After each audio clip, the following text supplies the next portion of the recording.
Um, so yeah, as stated previously, today is going to be a little bit different than the standard SIP calls. We'll be doing a little bit of an educational session and a series of sessions over the next few weeks, specifically covering sBTC and then subsequently the Nakamoto upgrade. Generally, though, this call is going to typically be reserved to discuss the SIP process, which is for Stacks improvement proposals.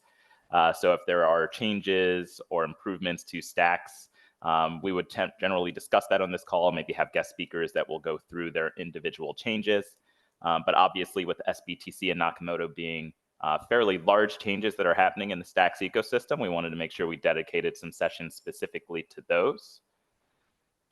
So to kind of kick things off and get started on today's session, the agenda was to first do a little bit of housekeeping. I'm going to share some relevant links and sources of information that everybody should kind of keep bookmarked or tabbed so that they can kind of keep up to date with subsequent updates that come down the pipe as this goes towards activation. Then we'll get into just a high-level Stacks overview to kind of set the scene as to why sBTC is relevant to Stacks, why it's important that Stacks has a solution like sBTC. We'll go through some key terms that can help level set everybody on some of the nomenclature that we're using as we describe different properties around sBTC. And then we'll talk about the benefits that sBTC is going to bring to Bitcoin, specifically the ecosystem around DeFi, being able to do more with your Bitcoin, being able to be, use it in a more flexible manner than what has been traditionally available. And then we'll go into some of the trust assumptions and subsequently have a little bit of an open discussion or Q&A around sBTC. So I did compile some helpful links here, and I'm going to pop these into the chat. So these resources you can use as we kind of pop through the call today. Just some relevant links such as the ability to go to sign up for the developer release. So if you actually do want to get your hands dirty, get a little bit more engaged, there's even the potential to win a $50,000 prize for signing up and participating here. I definitely recommend everybody go and sign up for the developer release if you have not already.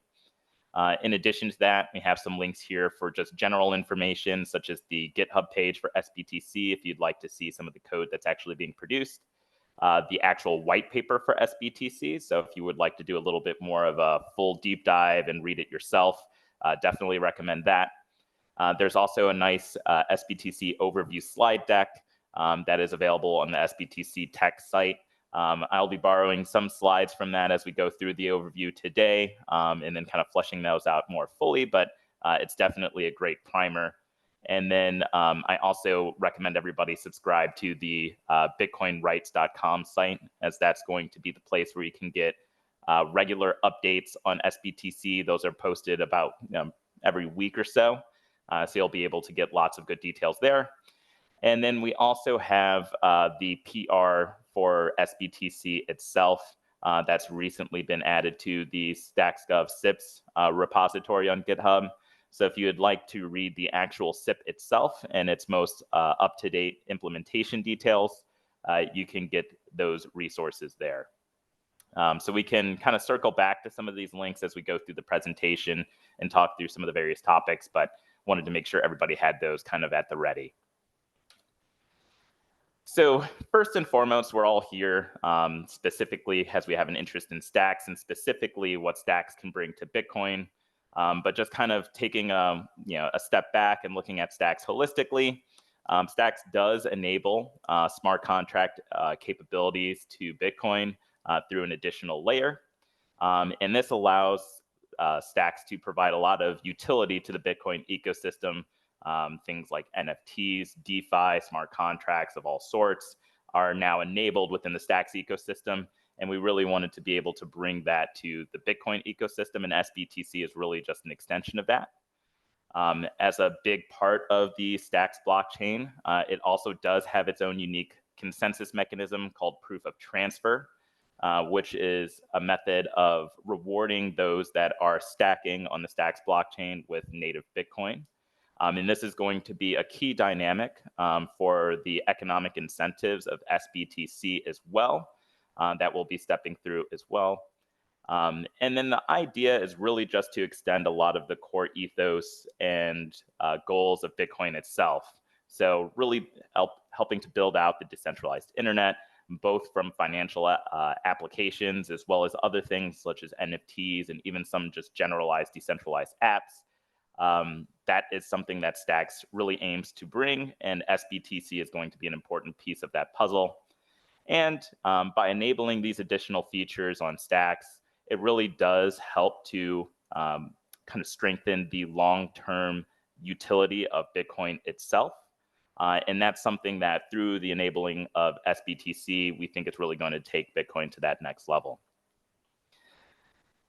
So with that, I wanted to talk about why sBTC, what's kind of unique to it, and what it brings to those goals that Stacks have. So specifically, as you guys have probably seen in the industry, there have been lots of different implementations of Bitcoin or tokenized Bitcoin on various blockchains. A lot of these might be centralized wrapped Bitcoin tokens such as WBTC or XBTC, where essentially a custodian takes, they actually take possession of the actual Bitcoin and issue a tokenized representation of Bitcoin on a given blockchain to be able to add additional functionality like smart contracts or DeFi. However, that obviously comes with some limitations in regards to censorship resistance and decentralization. And then in addition to that, there have been various schemes that have been made to build additional second layers for Bitcoin.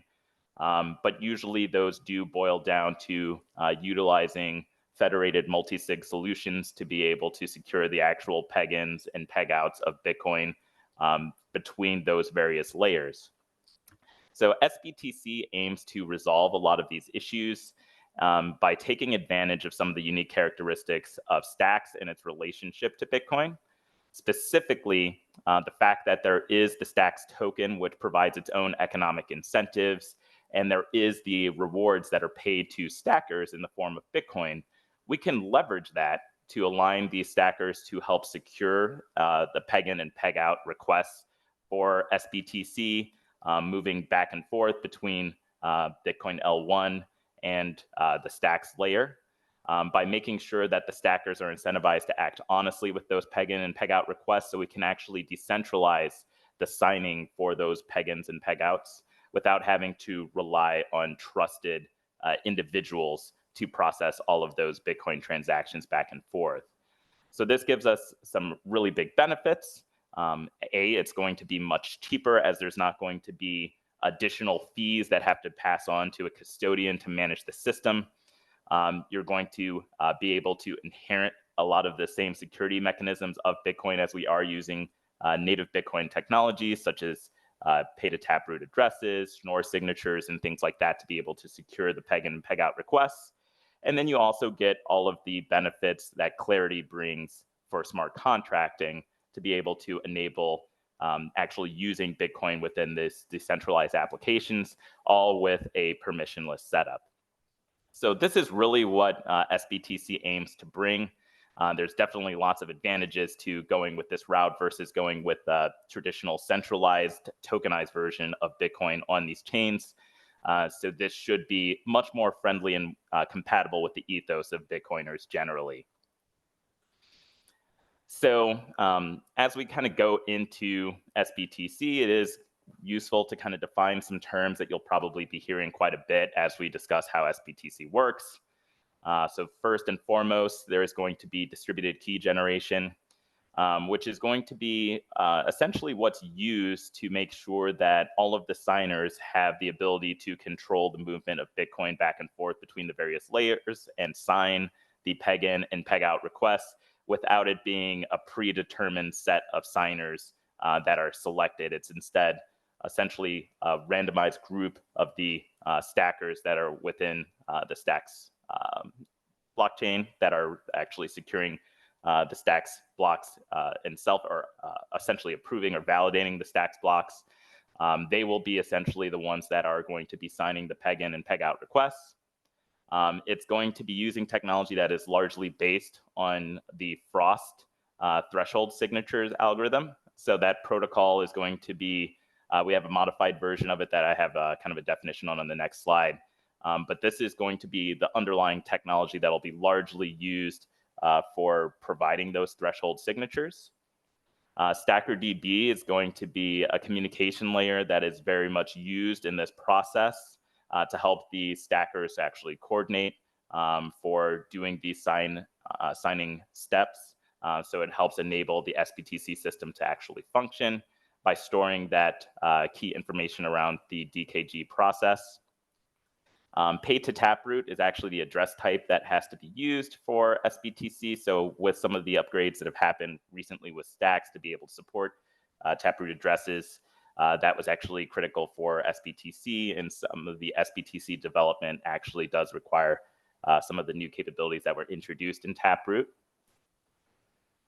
For those that aren't familiar with a lot of the various background details of various tokenized version of Bitcoin, a two-way peg is a mechanism that will be allowing sBTC and BTC to exchange one-to-one back and forth between the stacks layer and the Bitcoin L1, and ensures that their value actually stays at parity, as you will always have actual underlying Bitcoin backing the sBTC that is moving around on the stacks chain. As I mentioned earlier, proof of transfer is the consensus mechanism used by stackers, and it actually provides them with economic incentives to act honestly, and that will be kind of the economic driver for them making sure sBTC is processed properly in the peg in and peg out process. Stackers are those that are actually going to be essentially approving the new blocks that come from stacks miners, and subsequently will be the ones that are authorizing the peg in and peg out requests. It will be the collective group of stackers that need to act honestly to be able to provide the security for the actual system of sBTC. Threshold signatures is a mechanism that is really related to Frost and WSTS, which is our next topic there, which is going to be a cryptographic technique to be able to allow multiple parties to produce a signature. So this is essentially going to be what's used for the stackers to approve those peg in and peg out requests. They'll be using that WSTS weighted short threshold signatures process, which is a variation of Frost or based on Frost, that will allow all of those signers to come together to reach an agreement as to whether or not a particular peg in or peg out request should be conducted. So those are just some general terms to kind of define before we jump into the meat and potatoes of the overview, but just wanted to kind of level set on those. And as we do step through the presentation, if anybody does have questions, definitely just raise your hand or put that question in the chat. We'll make sure to kind of pause and go through those questions as we go through the presentation.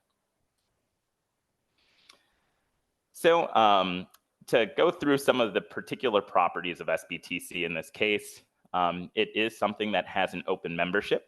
So as I mentioned before, with some of the alternative mechanisms for building Bitcoin layers, frequently they might have a predetermined set of signatories that will be essentially securing the movement of Bitcoin back and forth between these layers.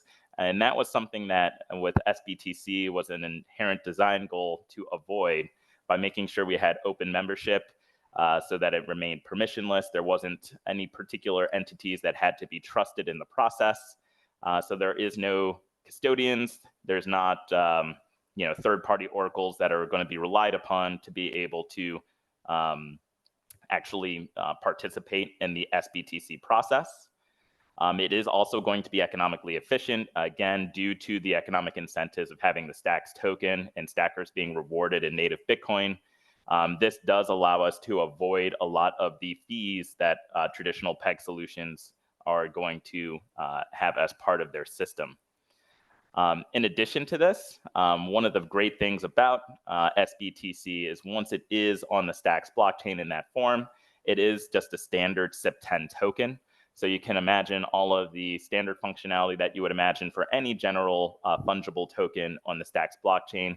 You will be able to do those same things with sBTC in regards to integrating them with apps. And it should be a fairly low lift for developers to be able to integrate this into their solutions. So this is going to be also one of those things where we do see some of the inherent benefits of Stacks coming to play here as well, as we do still maintain Bitcoin finality as part of the Stacks blockchain's consensus mechanism anyways. As we do periodically have snapshots written to the Bitcoin blockchain to essentially lock in the finality of the Bitcoin blockchain for the Stacks transactions that have been occurring in the Stacks blocks that have come through, we do still get that finality with sBTC. So as transactions are happening within the Stacks economy with sBTC, you're not losing some of those core benefits that a lot of users are looking for when utilizing Bitcoin on the native L1. So I'll pause there for a second. Again, if there's any questions, please feel free to jump into the chat and add any there as we step through. But really, as we kind of continue, again, leveraging that SIP10 token standard, we have the ability to easily expand out and start to have yield products, lending products, swap products, DeFi apps that are going to be available here. And it really just adds to the already existing Bitcoin solutions that already existed within Stacks.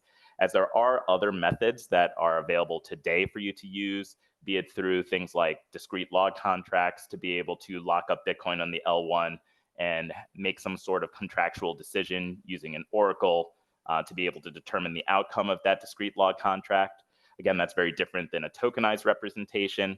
And then we also do have other Bitcoin native solutions for being able to work within Stacks, such as what's available with Magic Stacks for being able to send a Bitcoin L1 transaction and have that converted into a wrapped custodial version of Bitcoin on the Stacks blockchain with XBTC or LN swap, allowing you to go from the Lightning Network to the Stacks blockchain.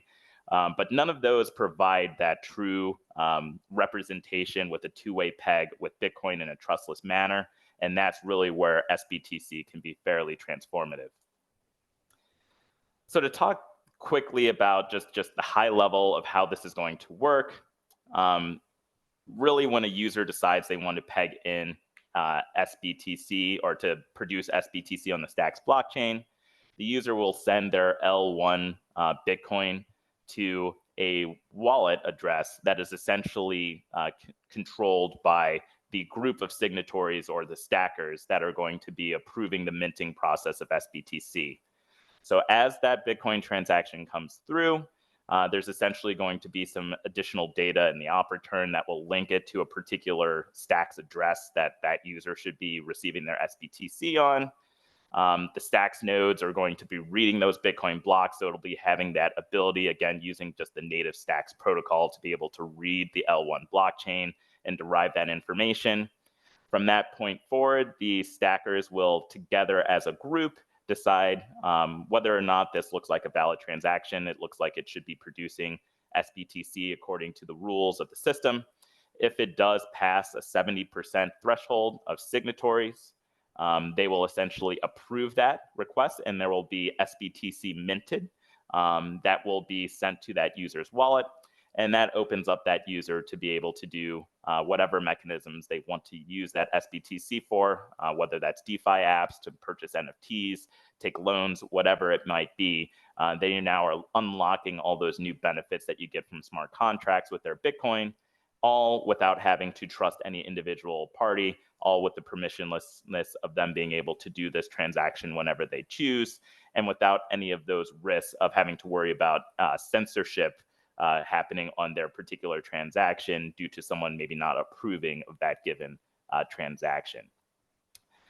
So that's the general flow for being able to onboard. And then additionally, on the peg out process is going to be fairly similar. So in this case, we're going to have an sBTC peg out transaction that's going to be initiated. In this case, again, it's going to be a matter of the signatories deciding whether or not that peg out request should be honored. If they do have the UTXOs available within that wallet, they will then process or approve it if it is a valid transaction request.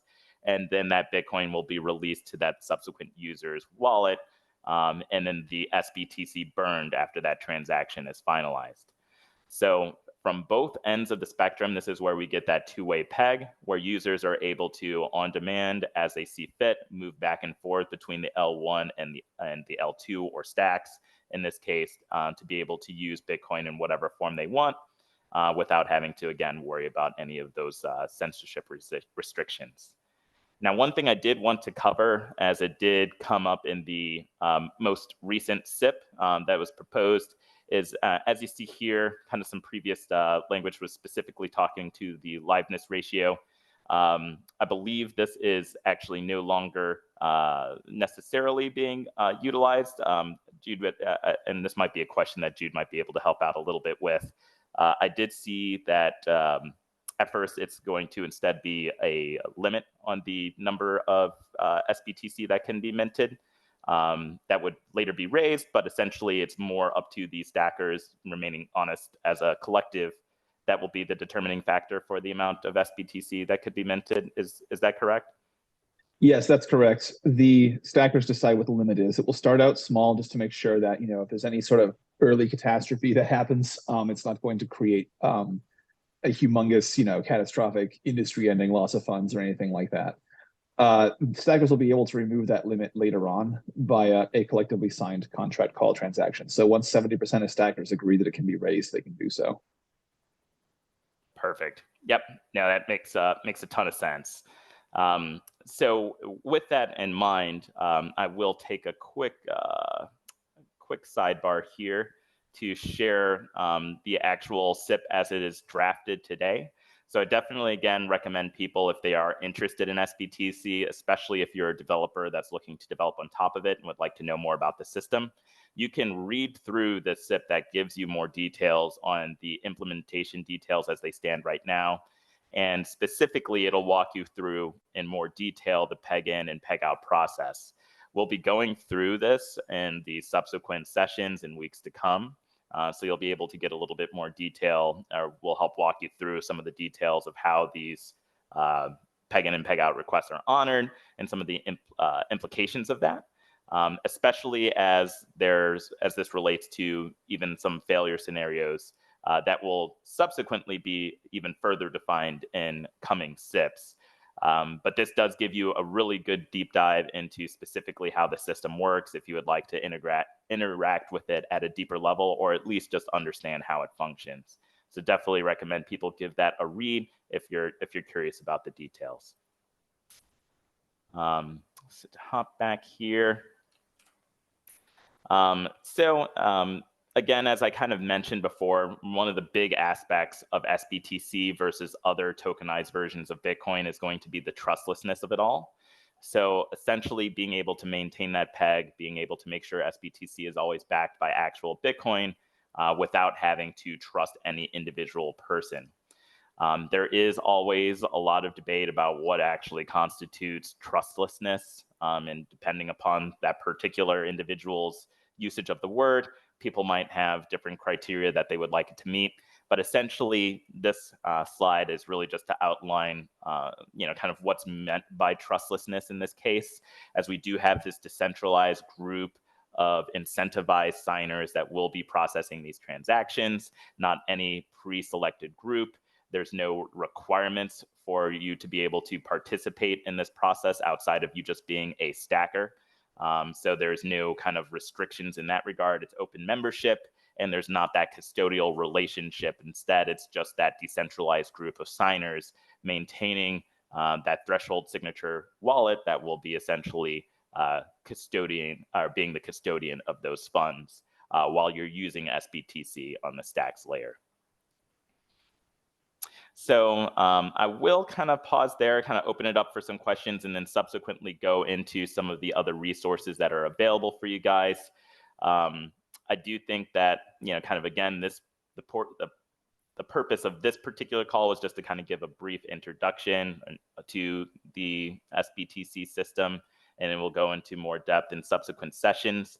But I also wanted to open it up to the group in general, if there's particular areas of sBTC that you have more confusion around or would like to have more confidence in how it functions and works, and therefore we can maybe tailor, make some modifications to subsequent sessions to go into more detail about those. But first and foremost, any particular questions, and I do see one hand raised, if they can come off mute and ask their Hey, question. how's the microphone working? Yep, it's working great. Good. I'm too used to being on Twitter Spaces where it only works 50% of the time. Yep. So less of a technical question and more from like a product slash strategy messaging perspective. Do we see like the introduction of sBTC kind of pushing the priority of the STX token to being primarily a gas token, where the majority of other things on change would treat sBTC as the primary token? Um, just curious about, like, from a product perspective, what you guys foresee in the next 6 months to a year. Yeah. I mean, I can give my opinion on it, but I definitely would love to hear some other opinions from those on the call. But my perspective is that's not really going to change the functionality of Stacks. Stacks will still continue to have the utility that it brought to the table to begin with. So you'll be able to use it, as collateral within vaults. You'll be able to use it to buy and sell NFTs, and be able to use it as the gas token of the Stacks blockchain. That's a fundamental part of the, kind of essentially the economic incentives that are important to be able to even protect sBTC. But I do think this will open up a lot of opportunities for Bitcoin to be more actively used within the ecosystem. Today with things like XBTC, which already exists on Stacks, it being that centralized wrapped version of Bitcoin, there are a lot of users that just weren't really interested in using that as a Bitcoin solution. And I think offering this more trustless version of Bitcoin is going to open up a lot of use cases for people to actually maybe migrate some Bitcoin over, take a loan, and leverage it within the DeFi ecosystem within Stacks. And there might Right. be more applications that users develop that are more Bitcoin oriented now that we have this option, where I wouldn't be surprised if people start building things like NFT marketplaces and stuff that do accept Yeah. sBTC as payment. And that's kind of where I'm coming from, because I'm more on the app developer side and like to do the marketplaces and things like that. And that's primarily what I've been working in. And I'm looking at this and I'm wondering, do I need to look at, item pages like purchasing an NFT as now being multi-currency, where I might want to offer, it for X amount of STX tokens, but offer a 5% discount if you pay an sBTC, or, kind of change that and have that lever to be able to pull back and forth of how would I rather have people making purchases in this marketplace. And if that would be something I should be thinking about. And it kind of feels like it is, but we'll let it play out a little more. Yeah, I would say definitely. Especially as, I think about one of the factors that unites a lot of people within the Stacks ecosystem is they all generally kind of come from a Bitcoin ethos or are pro Bitcoin being used as like that currency as their money. And so I think there is going to be, more so than even than in other blockchains, a desire for people to seek out, Bitcoin specific opportunities. So the fact that it's just as easy to integrate Bitcoin now as integrating it with any other SIP10 token, I think developers kind of have a clear path of something they should consider to expand their potential user base. But obviously, that's not necessarily going to be dictated from the top. That'll be more up to the community to make those decisions for whatever is important for their application. But personally, I would think that it makes a lot of sense just given the community that we're within. All right. Thank you. Yeah, no problem. Does anybody else have any thoughts on that? About kind of ways that whether or not sBTC and should be prioritized or used kind of in conjunction with Stacks or instead of Stacks for particular applications. And I'm not sure if that's something that any of the other developers in the call today or community members in the call today have thought through or have any opinions on. It'd be great to hear some other perspectives. Personally, think it's a good idea to be sort of proactively thinking about how to utilize sBTC in consumer-facing flows, and really taking advantage of the fact that there's definitely a lot of capital in the Bitcoin ecosystem, and so being able to take advantage of that and allow for Bitcoiners to obviously spend Bitcoin where they want to. I think that's the right line of thinking. Stacks is always going to be essential when it comes to sort of the mining incentives to make sure that the system is always open and decentralized. And as a Crossfire was saying, also plays a pretty critical role in terms of making sure that sBTC has substantial economic security. But yeah, that's a great question. So thanks for that. And thanks for sharing a Crossfire as well. Yeah, for sure. And, one thing that I would think about too for developers on the call that are thinking about sBTC, it's, even though sBTC is its own independent upgrade here, it's happening right at the same time, essentially, as the Nakamoto upgrade, where we'll be getting, things like faster transactions, faster block times, and that ability to be able to move Bitcoin more quickly is also a really good scaling story, even if you only care about Bitcoin, right? So there should be some potential use cases where, for those Bitcoiners that didn't want to just use Bitcoin as a means of transacting, sending peer-to-peer payments and things like that, now in a similar way to Lightning being able to add additional transaction throughput, it's not going to necessarily operate in the same way or with the same transaction per second throughput, but this is going to be a means to have more quickly settled Bitcoin transactions.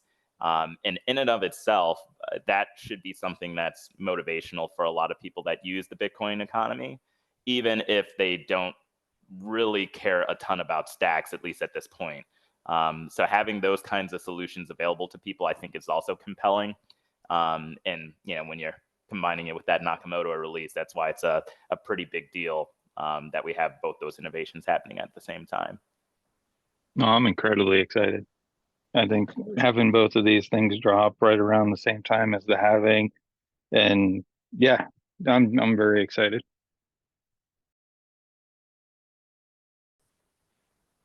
Yeah, no, definitely. And it's, there's, it is good to keep in mind that even though, sBTC has all the benefits that we were just speaking of, there is those other Bitcoin integration points that have also been very popular within, that are starting to become more popular within the ecosystem as well. And you're seeing more developments such as those DLCs.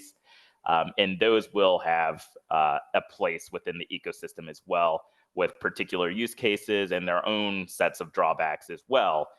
So it is going to be good to kind of keep in mind how the users of your particular application would best want to interact with Bitcoin. If they wanted to stay completely on the L1, but they don't, and they don't mind that an oracle is going to be an instrumental part of the trust assumptions for that transaction, a DLC could be great. But if they want to kind of avoid that dependence on oracles, they'd really like something that has the full power of the SIP10 tokens on Stacks for programmability and being able to do more complex contracting. That's where sBTC is going to fill that niche. So it's really kind of good to keep in mind that there's a plethora of options available for end users. And depending on the use case, one may make more sense than the other in a given scenario.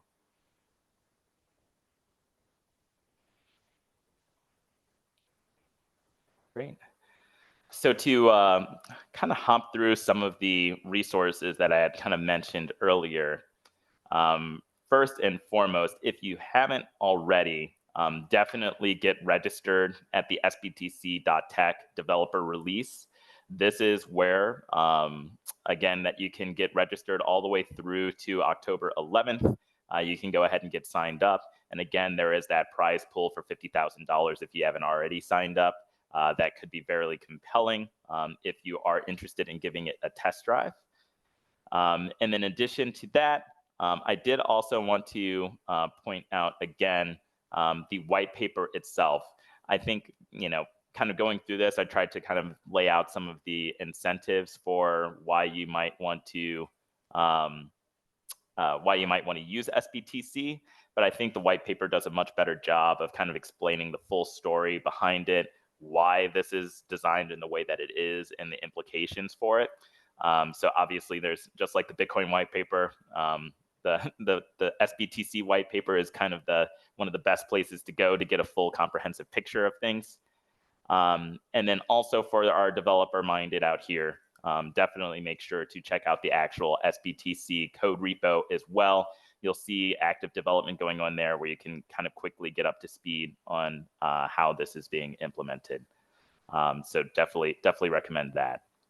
In subsequent sessions, so next week and the week after, we'll be doing more of a technical deep dive on these topics. I plan to specifically go over in a little bit more depth the peg in and peg out process, things like the trust assumptions, and then kind of going through how each particular member within the sBTC system, such as stackers, miners, etc., all play, what their roles are, and how their incentives stay aligned. But as we kind of step through this as well, would definitely love to hear, especially from those that are developer minded, if there's particular topics that you would need to feel enabled for being able to take advantage of sBTC once it drops. Really keep in mind that these sessions are for you guys, for the community. So if there's particular information that you find is missing from these sessions as we go through, let me know, and then we'll try to kind of chase down the appropriate answers or parties that could give you guys a little bit more in-depth information on this stuff.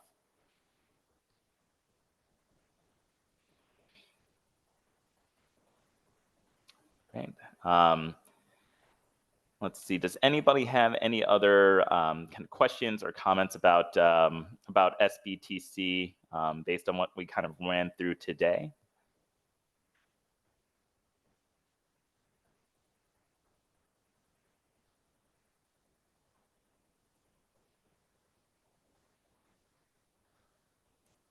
All right.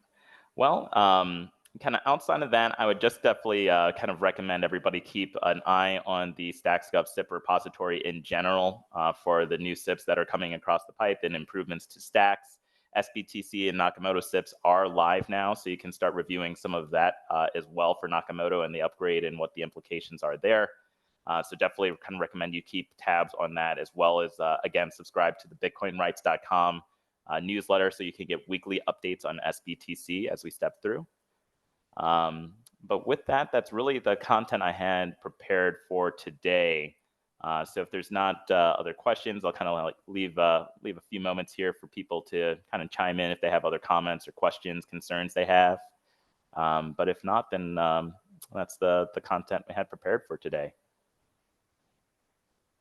Well, I'd just jump in and say thanks for doing these.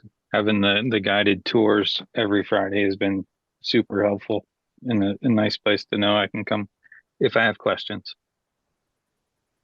Yeah, no, appreciate that. Definitely. Yeah, appreciate you attending and getting involved.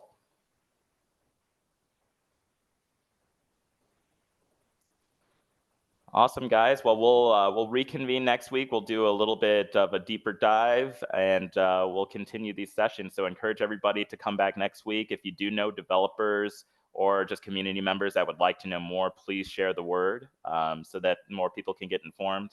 And we'll make sure also that this is spread out as a recording once available too, so you can share it with folks who maybe couldn't join today.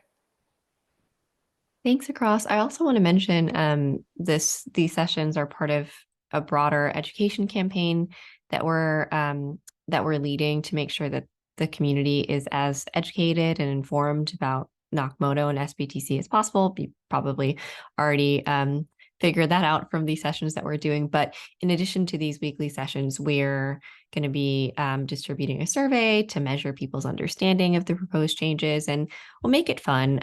Probably share some NFTs or give people badges for completing certain milestones in the education campaign. So we'll keep you updated on that, but just more reason to get involved and let others know about these sessions and the write-ups that are going to come from all this too. All right, thanks everybody. Thank you guys. Appreciate that, Jenny. Yep, I'll talk to you guys soon. Bye. Thank you.